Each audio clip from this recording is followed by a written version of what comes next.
রাধে রাধে বন্ধুরা, শুভ সকাল। দেখো, যখন আমাদের ঘরে কোনো টিফিন থাকে না, দেখো আটা দিয়ে আমি এইভাবে গোলা রুটি বানাই নিই।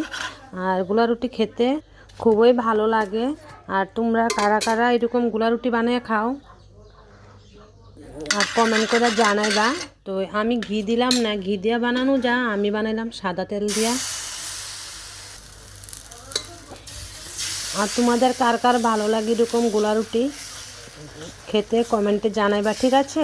আর দেখো কিভাবে বানাই, এইভাবে দেখো ঘুরে ঘুরে দিতে আসি, দিয়ে এখন ঢাকা দেবো। এই দেখো ঢেকে দিলাম, দেখো ঢাকনাটা তুলে দিলাম।